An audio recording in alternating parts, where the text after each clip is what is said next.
أشهد أن لا إله إلا الله وحده لا شريك له وأشهد أن محمدا عبده ورسوله أما بعد فأعوذ بالله من الشيطان الرجيم بسم الله الرحمن الرحيم.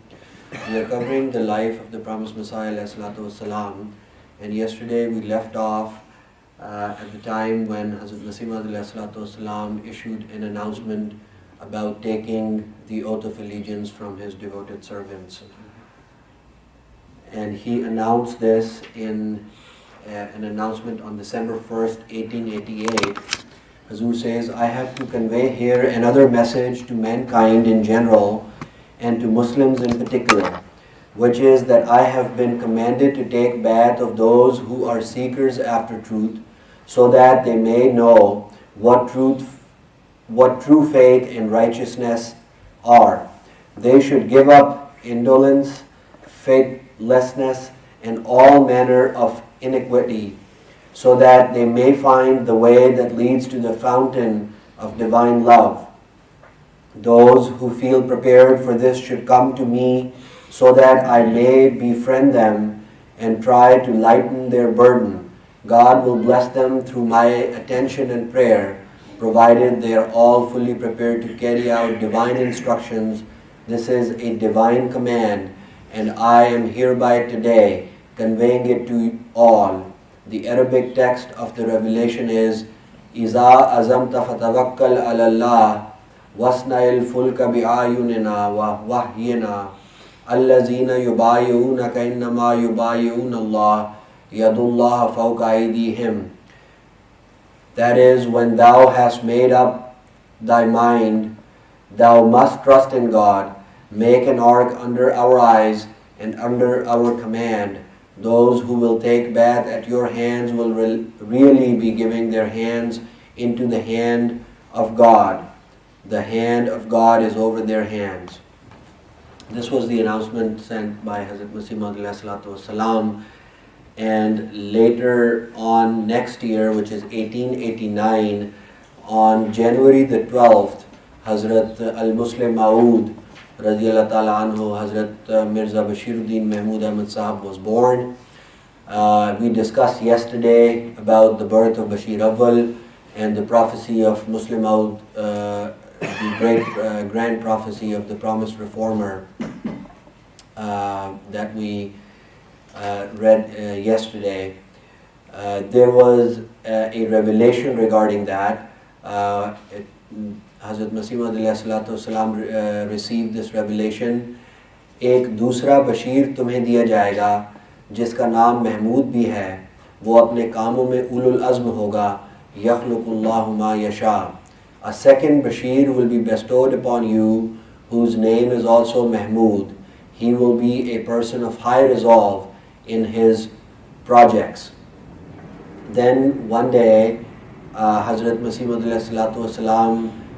says that my eldest son, who is alive, whose name is Mahmud, was not yet born when I was given intimation through a vision of his birth, and I saw his name written on the wall of the mosque as Mahmud, and the word Mahmud was was shown to him. Thereupon I printed an announcement on green sheets of paper for publication of this prophecy. The date of its publication is December 1st, 1888. So on January 12th, on the blessed day, Hazrat Mirza Bashiruddin Mahmud Ahmad Sahab was born, and it is the same day on which Hazrat Masih Maud issued the 10 conditions of Bai'at. And we all know about those famous 10 conditions of Bai'at. We all read them, we listen to them on MTA, and we every year at the global ceremony of Bai'at, those conditions are also read out. So I would like to read the happening on the day of the Bai'at, how it is described in the history. It says, the formal initiation began on March 23rd, 1889. The building in which the foundation of the community was laid is a small, unpretentious one. On its north and east are 2 lanes. There was an open space between the northern and southern rooms. There was no room on the west and east. The bath was taken in the eastern room of the northern wing. The site has subsequently been acquired by the community and the northern room has been repaired, but its original shape was retained. There are no rooms now in the south, and a mosque has been recently built there in the open space. Hazrat Masih Maud sat in the northern eastern corner of the room. This is the house of Sufi Ahmad Jan Sahib where these proceedings took place. Hamid Ali Shah Sahib was posted at the door, and the disciples were called by him as Hazrat Masih Maud desired. Maulvi Nuruddin Raziyallahu Ta'ala Anhu was called in first of all. Then were called Mir Abbas Ali Sahib Raziyallahu Ta'ala Anhu. Then Mian Muhammad Hussain Muradabadi Raziyallahu Ta'ala Anhu. And then Maulvi Abdullah Sonari Raziyallahu Ta'ala Anhu. One or two more were thus called in as named by Hazrat Masih Maud, after which Hamid Ali Shah was told to admit them one by one. At the beginning, bath was taken of each one in private, but afterwards people entered the bath even in groups. The ceremony was very simple. Hazrat Masih Maud sat on a covered floor and stretched out his right hand and caught hold of the right hand of the disciple, who repeated the words Hazrat Masih Maud said while his hand was kept clasped. The words were as follows: I repent today at the hand of Ahmad alayhi salam of all the sins and bad habits of which I was addicted, and most truthfully and solemnly do I promise that to the last day of my life I shall eschew to the best of my ability all manner of sin. I will hold my faith above all worldly considerations. I shall try as far as I can to observe the 10 conditions of bath laid down in the leaflet dated January 12th, 1889. I seek forgiveness of God from my past sins. So this was the happening of the first bath. And after that, in 1890, Hazrat Masih Maud claimed to be the Messiah of the age as well. And he declared that Jesus, son of Mary, has indeed passed away just as a mortal human being. And Hazrat Masih Maud has been sent in his place as the Messiah of the time. Hazur writes in Azalai Aham, and before that the famous book Fatah Islam. These three books were written in series: Fatah Islam, Azalai Aham, and Tawzi Maram. These are the three books that Hazrat Masih Maud wrote, and he mentioned in these books the claim of the Messiah. Hazur writes, referring to the various inequities of the age, Hazrat Masih Maud declared in these books, I say it over and over again, and nothing can stop me from saying it, that I am the one who has been sent to regenerate mankind so that religion and the love of God may be established afresh in the hearts of men. I have been sent like the one who came after Moses and whose spirit was taken up into the heavens during Herod's reign after much suffering. This is mentioned in Fatah Islam. There were other revelations regarding his claim that are mentioned in the book Tazkirah. One of these revelations is Ja'alnaka al-Masiha, Masih ibn Maryam. We have made thee Messiah, son of Mary. And there are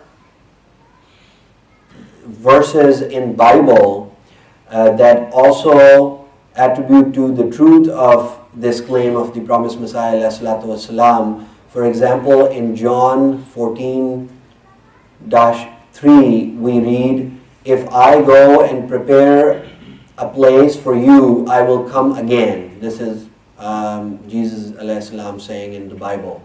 It is recorded in the Bible. Then in Thesaurus 4:16 and Hebrew 4:28 we read, "The Holy Spirit said that He Himself shall descend from heaven and shall appear a second time." We have heard this famous hadith of Holy Prophet sallallahu alaihi wasallam, because the Nuzul-e-Masih is mentioned in a lot more detail in ahadith, in the book of ahadith. And one famous hadith in Bukhari related to this topic is that, "How will you be when the Son of Mary comes and stays with you? He will be your Imam from among yourself." Hazrat Masih alayhi salam received an Urdu revelation, "Masih ibn Maryam Rasulullah फौत हो चुका है और उसके रंग में होकर वादा के मुवाफिक तू आया है." So this started a formal community with the people who were now pledging allegiance to the promised Messiah, accepting him to be the Messiah and Mahdi for the age. Of course, there was a lot of opposition because of his claims, as we have heard before, that Christians and Hindus were already against the promised Messiah ﷺ's work to promote the true teachings of Islam, and now the Muslims had also started opposing the promised Messiah, because he declared that their main concept of Hayat-e-Masih, that Jesus ﷺ is still alive and he's up in the heavens and he would come and return with the physical body, was now completely nullified by the promised Messiah ﷺ's claim. So they, of course, got very much disturbed, and they started opposing vehemently promised Messiah ﷺ. So in that, during that time, Hazrat, in 1891, Hazrat Masih Maud ﷺ invited some of his companions to Qadian, and they came from all over the country. And the purpose of this gathering was that in Riyaz-e-Hind, which is one of the famous newspaper of that time, Hazrat Masih Maud ﷺ wrote a 40-page article.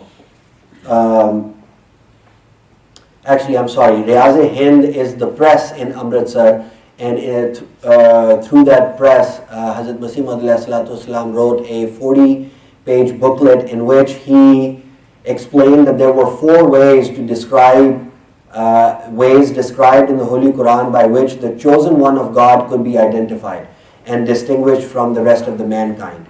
The first way is, the chosen one of God receives many glad tidings from him regarding themselves and their friends. Secrets, number 2, secrets of the future are often revealed to them, which relate to the degree of heaven concerning important events and persons of this world. Number 3, their prayers are largely accepted. And number 4, the secrets of the Holy Quran are open to them in abundance. The idea of this gathering in 1891 was that Hazrat Masih Maud ﷺ wanted to counsel his friends and disciples about the best methods to put into practice these proposals that he had laid forth. So this became the first convention of the Silsila Ahmadiyya, in which 75 or 80 individuals took part. And then the next year, actually the same year, Hazrat Masih Maud ﷺ published an announcement, and he formally invited the members of the community who had pledged allegiance to him to come to Qadian during the Christmas holidays in the month of December for an annual convention. And that announcement was made on December 27th, 1891, at the time of this gathering that I'm talking about, where Hazrat Masih Maud was primarily seeking counsel from his friends to how to disseminate this message that he has received and how to take it far and wide into the country. So on December 27th, 1891, Huzur wrote, "All friends should make it a point to reach Qadian on this date, December 27th, for the sake of God, to listen to His words and to participate in prayer. Such truths and words of wisdom shall be heard during this meeting as are essential for the increase of faith, conviction, and knowledge. Such friends will also be entitled to special prayer and special attention. Effort will be made before the most merciful God, Lord, that He may draw them towards Himself and accept them and grant them a change for the better.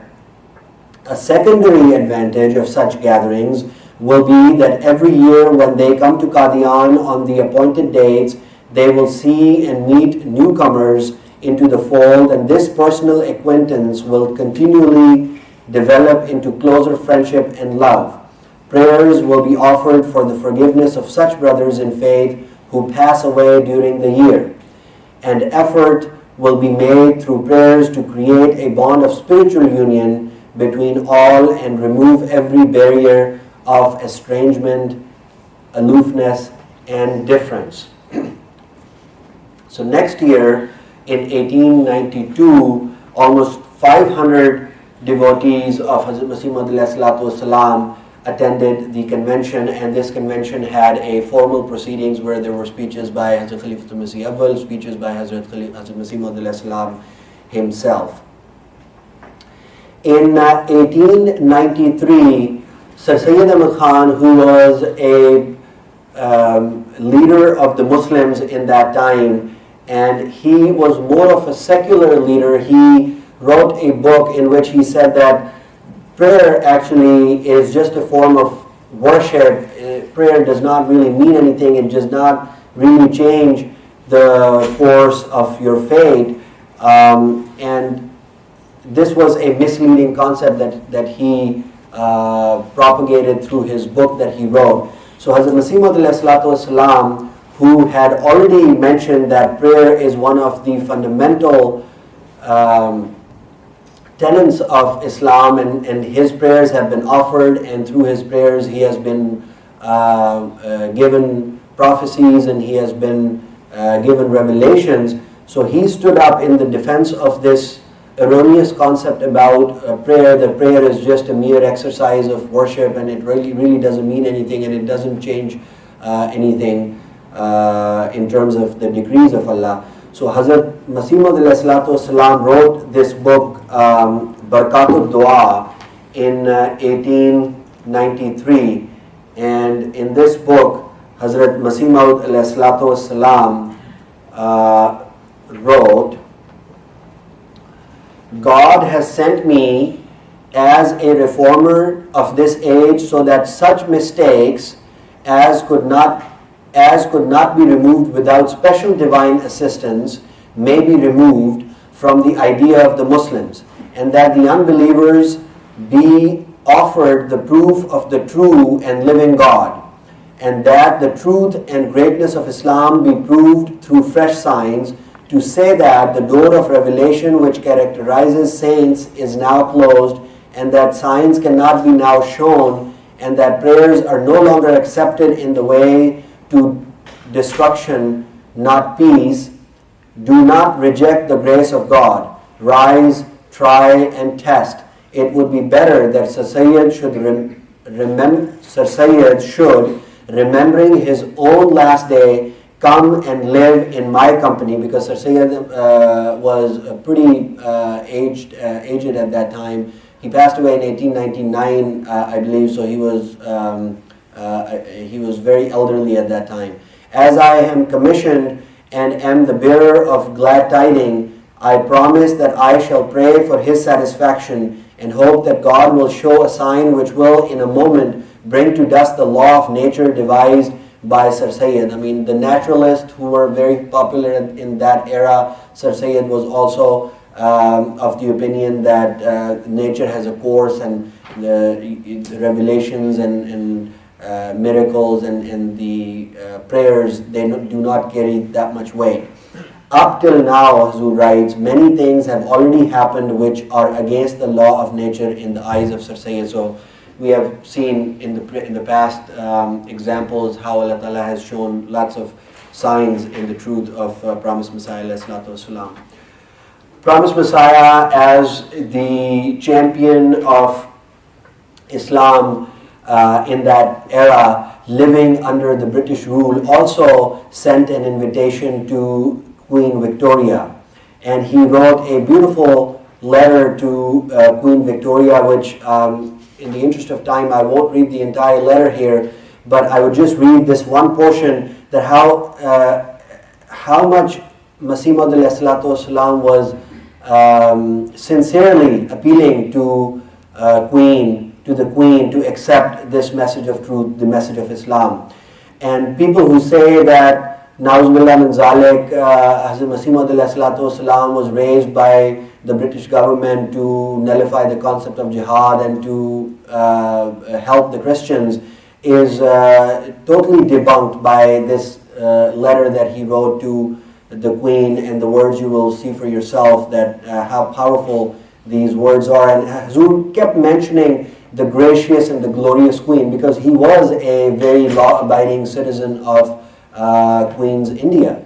But at the same time, when it came to the beliefs and when it came to the honor of Islam, he stood firm like a champion. He says, O Empress, and listen thou to me. Listen thou to me. God will bless thee in whatever is thine, and in all that is thine, and thou will join those who are shown mercy.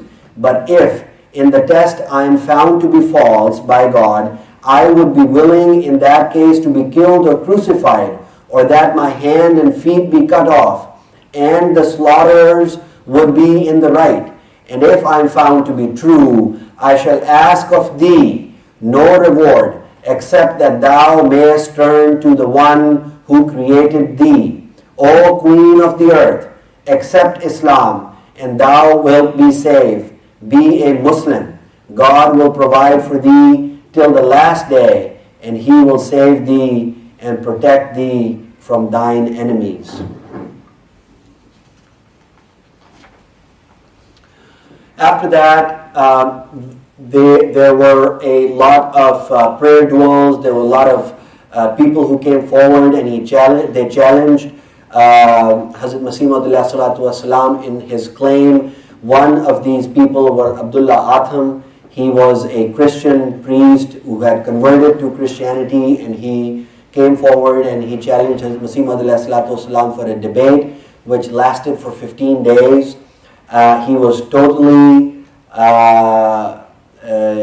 speechless during those debates. Every argument that Hazrat Masih Maud ﷺ offered in the defense of Islam and related to the concept of divinity of Jesus Christ, that he is not the Son of God, he is actually a humble human being, Abdullah Atham really did not have any arguments to refute the claims of and the arguments of Hazrat Masih Maud ﷺ. And he was very much against the Holy Prophet of Islam as well, and he used some foul language. He even went on to say that Na'uzubillah min zalik, Hazur sallallahu alayhi wasallam is a Dajjal in one of his books. So Hazrat Masih Maud ﷺ came forward in the defense of Islam and the Holy Prophet sallallahu alayhi wasallam, and he gave him a challenge. And he wrote in 1893, when I prayed to God in all humility and earnestness that He might give His judgment in the debate, because we were weak mortals and without His decision we could not do anything, I was given the sign by way of glad tidings that of the two parties, meaning one Abdullah Atham and Hazrat Masih Maud ﷺ, to the debate, the one who was deliberately following a falsehood and forsaking the true God and making a weak mortal God would be meaning making Jesus a god, would be thrown into Havia within 15 months, each month corresponding to each day of this debate, and that he would be severely disgraced provided he did not turn to the truth.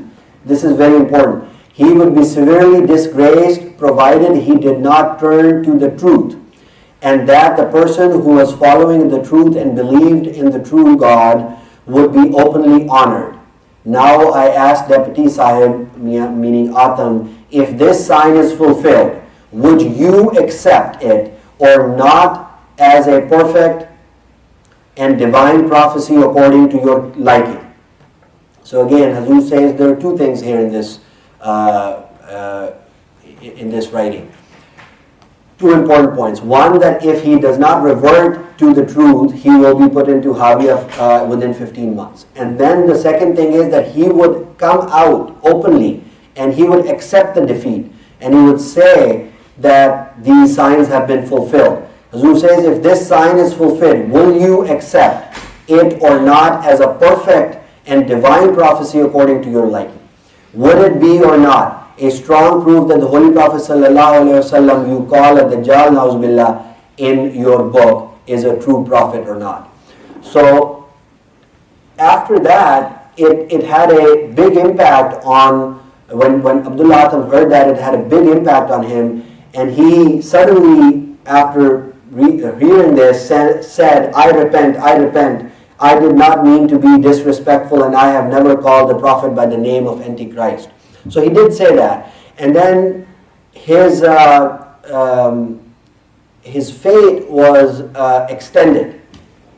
And he did not die within the 15 months of this Havia because of this clear repentance that he had made. However, Hazrat Masih Maud kept asking him to come out in public and to proclaim that he has accepted the defeat and promised Messiah ﷺ indeed is a true messenger of God. And he did not do that. And Hazrat Masih Maud wrote in the book Anjam Atam, he continuously gave him a lot of time and a lot of options where he can come in and he can proclaim the victory of Masih Maud ﷺ. So he did not do that. And finally, according to the divine wrath which he was destined to follow, he died a miserable death in 1896, according to the prophecies of Masih Maud ﷺ. So Hazrat Masih Maud prophecy came true in both respects. Hazur said that it is conditional that he would be put into Havia in 15 months. So he did repent, but then the second aspect of the prophecy was that if he did not openly proclaim that Hazrat Masih Maud is the true Messiah and he has backed off from all his claims, he just kept quiet, and then he ultimately saw his fate. In 1894, a famous sign, a grand sign for the truth of Hazrat Masih Maud was shown in the form of lunar and solar eclipse. There is a hadith in Darqutni that for our Mahdi there shall be two signs which have never happened for anyone else since the creation of the heavens and the earth. At this age, at his advent, there shall occur an eclipse of the moon in the first of its appointed nights, and an eclipse of the sun on the middle of its appointed nights or dates, and both will occur in the month of Ramadan.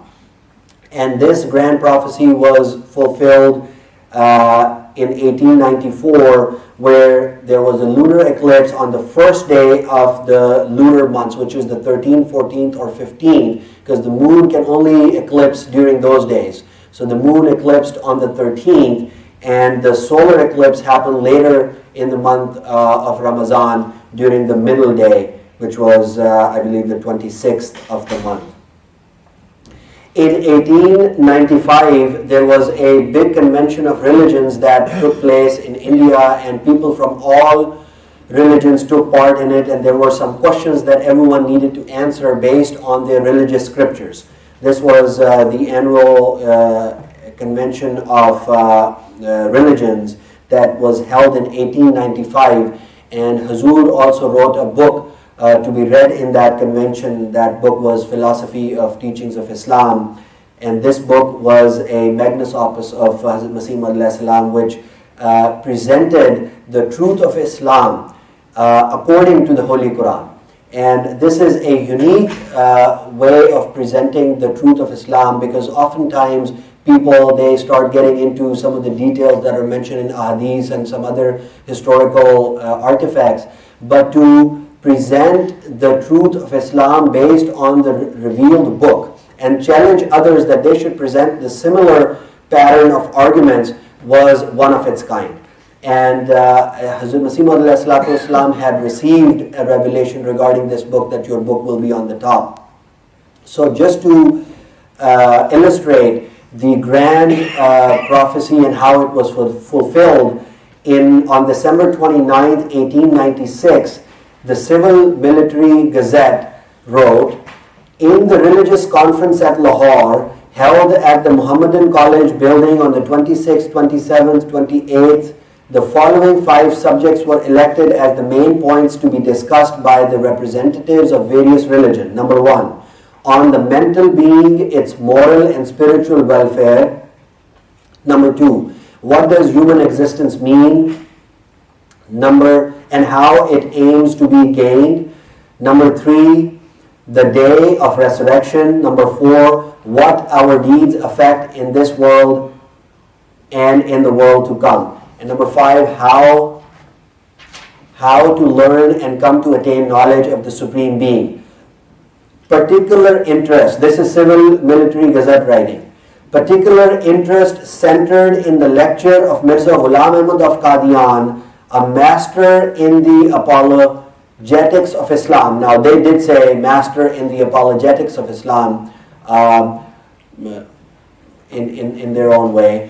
"An immense gathering of all sects from far and near assembled to hear the lecture, which, as the Mirza himself was unable to attend in person, was read by one of his able scholars, Munshi Abdul Karim Sialkoti." And it's actually written here, Munshi Abdul Karim Fasih, the eloquent of Sialkot. The lecture on the 27th lasted for about 3.5 hours, was listened to with rapt attention through, though so far it dealt only with the first question. The speaker promised to treat the remaining question if time was allowed, so the presidents and the executive committee resolved to extend their sitting on the 29th. So an extra day was added for this entire subject to be read on that momentous occasion of that religious conference. Now again, the opposition did not stop. More and more people came forward. Pandit Lekram was one of them. He was a Hindu, and he used a very foul language, very much dirty language against the Holy Prophet of Islam, Hazrat Muhammad sallallahu alaihi wasallam, and it always grieved and it always hurt Hazrat Masih Maud alayhi salatu wasalam to the utmost, and he was very much in pain about what Abdullah Atham, about what Pandit Lekram was saying regarding the Holy Prophet of Islam. So in 1893, Hazrat Masih Maud alayhi salatu wasalam received a prophecy about the death of Lekram, and this was also a miraculous incident that happened, because this prophecy is marvelous in its own right, which talked about how in a very unconventional way, in a very suspicious way, Lekram would attain his end under the wrath of Allah Ta'ala. And it was mentioned that there will be a sword that would totally annihilate Lekram, and he would be like a molten calf, which is an analogy from the time of Hazrat Musa alayhi salam, where Hazrat Musa alayhi salam burned down that cow that people were worshipping, and that it was cut into pieces and it was put into water. So in the similar way, right after the Eid al-Adha on March 6th, 1897, in a very suspicious way, which nobody really understood how that happened, but somebody entered the house of Lekram and murdered him, and he was very brutally killed and cut into pieces, and he saw a very painful death because of this prophecy of Hazrat Masih Maud alayhi salatu wasalam. So I will leave the part here of Pandit Lekram's death details, but certainly this was a clear sign of Hazrat Masih Maud alayhi salatu wasalam's victory. Hazrat Masih Maud Islam did say that he would reach, this prophecy was published on February 20th, 1893, that he was informed, Hazrat Masih Maud was informed by God that Pandit Lekram would be severely punished for the vile abuse that he had poured upon the Holy Prophet of Islam sallallahu alaihi wasallam within 6 years. So in 1896, after the day of Eid, he was murdered brutally. In 1897, the Diamond Jubilee of Queen Victoria was celebrated, and Hazur wrote a book, Tohfa-e-Kaisariya, for Queen Victoria, that she should accept Islam, and I will skip the portion where Hazur is inviting her to Islam, and he's basically saying that I am the Jesus of this time, and the Jesus of Nazareth has indeed passed away. Then came the incident of this was a very big incident during the life of Promised Messiah alayhi salatu wasalam, where he was falsely accused of sending this young man Abdul Hamid for the murder of a Christian minister, Martin Clark. And this was it was a poorly designed plan at the end of the day when all the details came out, but in one sense this was a very dangerous plan against Promised Messiah alayhi salatu wasalam, because not only Christians were involved in it, but Hindus were involved in it, Muslims were involved in it, and this was a well-conceived plan by the opponents to bring down Na'uzubillah Masih Maud alayhi salatu wasalam and to put him in jail. And this was a very outrageous allegation against him, that Na'uzubillah he has sent this young man to murder the minister. And what happened was that this case first went to Amritsar, then it came down to Gurdaspur, and there was a very honorable judge in Gurdaspur, William Clark, who heard this case in its entirety, and he came to a conclusion that it is a completely fabricated story, and it does not corroborate with all the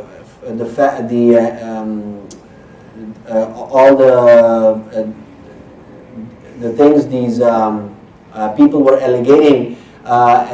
making allegations about, and this story is a totally false story.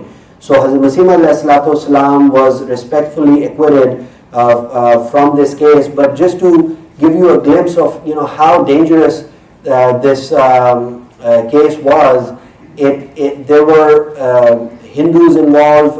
Prem Das and Abdur Rahim were involved in this case. People from the Muslims were involved in this case who came forward as a witness, and Colonel Douglas, Allah Ta'ala gave him that vision to acquit Hazrat Masih Maud alayhi salatu wasalam during this case. He actually said that when I saw Hazrat Masih Maud alayhi salatu wasalam first time, I saw that an angel is pointing towards the glorious face of Hazrat Masih Maud alayhi salatu wasalam, and that angel is saying that this person is innocent.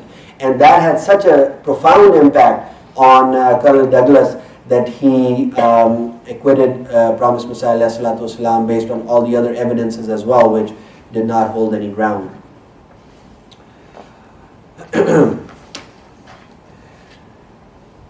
Then in 1897, Hazur published a leaflet which talked about the plague that would erupt in India, and this was also shown as one of the great signs of the truth of promised Messiah ﷺ, in which he said that kulla man fid dar inni uhafizu kulla man fid dar. This was the prophet. This was the revelation he received, which meant that everybody who is in your spiritual household will be safeguarded from this great plague that has erupted in India. And Hazur did say that this will be a clear sign of his truth, that people who truly accept him and believe in him will be safeguarded from that plague, and that's how it happened. In 1900, Hazur was given a khutbah ilhamiyah. This was a sermon that was revealed to him at the time of Eid al-Aziyah. So it is said that he came in the mosque and he stood up and he started saying things in Urdu, and then all of a sudden he started delivering a sermon in Arabic language. And the eloquence and the marvel of that speech was so magnanimous that people around him were spellbound. And even though they did not understand fully the Arabic, but the aura of the whole thing was such a great aura and atmosphere that everyone had a great impact of this sermon, which was then later on, Hazur added some chapters in Arabic and Urdu to it, and it was published as a book as well. Hazrat Maulvi Nuruddin Sahib and Maulvi Abdul Karim Sahib was asked to scribe the lecture sermon because Hazrat Masih Maud was speaking through the will of God, and as the revelation was coming to him, he was speaking eloquently in Arabic. And this is also a miracle from Allah the Almighty, that how a person from Punjab whose native tongue is Urdu or Punjabi is so eloquently presenting Arabic language in a sermon with all the truths and signs of Allah. Coming to early 1900s, Hazrat Sahibzada Abdul Latif Sahib, who was the chief of martyrs in Ahmadiyyat, he came to visit Masih Maud ﷺ, and he accepted him at the first sight, and he asked his permission to go back to Afghanistan, where he was very much revered. As a matter of fact, King Habibullah, who was the king of Afghanistan during his coronation, was done by Sahibzada Abdul Latif Sahib. So he was one of a very revered scholars of Afghanistan. But when he returned, unfortunately, the king turned against him and the people turned against him, and they martyred him. And Hazrat Masih Maud ﷺ so lovingly wrote an entire book about Sahibzada Abdul Latif Sahib, and the portion of that book in which he says, "O Abdul Latif, may you be blessed thousands of times as you proved your sincerity in my lifetime. This was a most merciless killing that has no match in this age. What folly has this Amir committed, that he has ruined himself by his merciless killing of such an innocent person. O land of Afghanistan bears witness that a grave offense has been committed in thee. O unfortunate land, thou hast fallen in the estimation of God, in that this great tragedy was enacted in thee." So Hazrat Sahibzada Abdul Latif Sahib's great stature in our community as Sayyid al-Shuhada, as Hazrat Masih Maud ﷺ called him, is remarkable. In 1905, Hazrat Masih Maud ﷺ wrote Risala al-Wasiyat, and he was getting revelations that his time is now near and he's going to depart from this world. So he put basis of this great system of wasiyat, which would be which will be a new system for the rest of the mankind. In a great, it was a prophecy, and also in a great way, this was the fulfillment of the mission of Hazrat Masih Maud through this Nizam al-Wasiyah. So the New World Order and this progress of the new era was based on the Nizam-e-Wasiyyat that Hazrat Masih Maud put forward. Hazrat Muslim Maud Razillah Ta'ala Anhu, when he started the scheme of Tehreek-e-Jadid in 1934, he said the same thing, that the Nizam-e-Wasiyyat is the basis of Tehreek-e-Jadid. And we know that the advancement of religion and the propagation of the message of Islam through the financial sacrifice and the system of missionaries and building of mosques and helping the humanity in various ways through education, through health and other means. This whole entire system, the basis of this entire system is on Nizam-e-Wasiyyat. And Hazur asked his community to join Nizam-e-Wasiyyat, and there were certain conditions that were laid out, and it was said that people who will live their lives according to the teachings of Islam and who would provide financial sacrifice up to 1/10 of their wealth will be admitted to this system, and they will be buried into a Bahishti Maqbara, as was revealed to Hazrat Masih Maud that a specific piece of land is reserved for those people who will be blessed to enter this system through their spiritual uplifting and through their financial sacrifices for the sake of Islam. In 1907, Hazrat Masih Maud challenged,